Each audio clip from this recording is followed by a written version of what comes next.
मालकी हक्क नसताना जागा खाली करण्याच्या दबावतंत्राचा वापर करून दहशत पसरवल्याबद्दल व त्या जागेवर बेकायदेशीर बोर्ड लावून ही जागा माझ्या मालकीची आहे असे सांगून दडपशाही करत आहे। नीलमनगर भाग नंबर 4 भूमापन क्रमांक 28/1F MIDC सोलापूर या ठिकाणी सर्वसाधारण नागरिक, लोम कामगार, विडी कामगार, गवंडी कामगार व इतर सर्व मजूर वर्ग जवळपास 30 ते 40 वर्षांपासून राहत आहे। तरी सर्व नागरिकांच्या राहते घर, कर, घर टॅक्स आणि लाईट बिल स्वतःच्या नावाने आहे। दरवर्षीप्रमाणे घरपट्टी टॅक्स, लाईट बिल प्रत्येक महिन्याप्रमाणे नीलमनगर भाग 4 या भागात प्रत्येक नागरिकाने जवळपास 30 ते 40 वर्षांपासून स्वतः भरलेले टॅक्स, भंगीपट्टी, पाणीपट्टी, लाईट बिल भरत असून देखील आमच्यावर दडपशाही करत असल्याचे नीलमनगर संघर्ष समितीच्या वतीने जिल्हाधिकारी आणि पोलीस आयुक्त यांना निवेदन देण्यात आले। यावेळी रवी शिंदे यांनी अधिक माहिती दिली। जय महाराष्ट्र। आज नीलमनगर संघर्ष समितीच्या माध्यमातून सोलापूर महानगरपालिका आयुक्त, सोलापूर शहराचे जिल्हाधिकारी साहेबांना आम्ही आत्ताच निवेदन दिलं। नीलमनगर भाग 4 मधील 500 घरांवर परत एकदा माफिया लोकांचा गदारोहण सुरुवात झाली आहे। कारण या माफिया लोकांचं एकच काम झालं आहे, सोलापूर शहरामध्ये गोरगरीब कामगार वसाहत कुठं आहे पाहून त्या ठिकाणी जबरदस्तीने ही जागा माझ्या मालकीची आहे म्हणून या झोपडपट्टीमध्ये या कामगार वर्गामध्ये जिथं जिथं राहतात तिथली परिस्थिती बघतात आणि असे गावगुंड काय करतात, आपल्या नावाचं फलक लावतात की अमुक जागा ही आमच्या मालकीची आहे, ताबडतोब तुम्ही रिकामी करा, अन्यथा आमच्याशी बैठकीला बसून एक प्लॉट धारकांनी आम्हाला 4-4 लाख रुपये द्यावं अशी मागणी करण्यासाठी अनेक वेळा अनेक नागरिकांना फोन करून बैठकीस बोलवण्याचा हा षडयंत्र या गावगुंडांचं चालू आहे। तर आत्ता महानगरपालिका आयुक्तांना निवेदन दिलेलं आहे।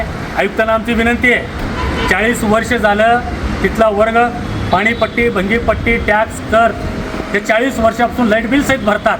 एवढं सगळं भरत असताना कुणी बी ऐरेगैरे येतो, ही माझ्या मालकीची जागा आहे म्हटल्यानंतर हा आयुक्त कारवाई का करत नाही। आता त्याच पद्धतीचं निवेदन आम्ही जिल्हाधिकाऱ्याला दिलेलं आहे। आता त्याच पद्धतीनं आम्ही आयुक्त साहेबांना, पोलीस कमिशनर साहेबांना आम्ही निवेदन देणार आहे। जर तुम्ही 8 दिवसात अशा भडवेगिरी करणाऱ्या गावगुंडांना जर आपण आळा घातला नाही तर 8 दिवसामध्ये एका दिवसाआड प्रथमतः आम्ही सोलापूर महानगरपालिकेचा आयुक्त यांच्या कार्यालयावर हलगी आणि गाढव मोर्चा काढण्यात येईल। त्यानंतर जिल्हाधिकारी कार्यालयावर आक्रोश मोर्चा काढण्यात येईल, ज्याची प्रशासनाने नोंद घ्यावी। कारण आज ताग्यात 500 ते 600 घरं आज रस्त्यावर येण्याच्या मार्गावर आहे। कारण त्यांना रोज काम केल्याशिवाय त्यांचं पोट आणि त्यांचं घरचं उदरनिर्वाह भागत नाही। असे लोकांनी या गावगुंडांशी 2 हात करण्याची त्यांची ताकद नाही। त्यांनी काम केलं तर त्यांचं घर भागतं। हे लोक घाबरून आता दहशतीचे आहेत आणि रात्री काय करतात, असे गावगुंड घरात घुसणे, लाईट बंद करणे किंवा धमकावणे, ते दहशत निर्माण करण्याचं काम या गावगुंडांचं आहे। या गावगुंडांना सन्माननीय जिल्हाधिकारी, महानगरपालिका आयुक्त आणि सोलापूर शहराचे कमिशनरांना आम्ही या रफिकनगरच्या वाशीकडून आणि या नीलमनगरच्या संघर्ष समितीच्या वतीनं आम्ही हात जोडून कळकळीची विनंती करतोय, या गावगुंडांना तात्काळ त्यांना दारस धरून त्यांना आळा घालावा आणि त्यांच्यावर कठोर कारवाई करून ते बोर्ड 24 तासाच्या आत ते बोर्ड काढून टाकावं अशी विनंती करतोय। आणि या गोरगरीब जनतेला आपण न्याय मिळवून द्याल याची अपेक्षा करतो। अन्यथा इथल्या कामगार वर्गाला जर घर नाही तर रस्त्यावर संसार करून खाण्याचं त्यांची अवकात नाही। आणि जर रस्त्यावर करून खायचं म्हणलं तर आपल्याला आत्महत्या केल्याशिवाय पर्याय नाही। काही लोकांची तर असं मत आहे तिथल्या नागरिकांचा, जर आमची जागा गेली तर आम्हाला आत्मदहन केल्याशिवाय पर्याय नाही।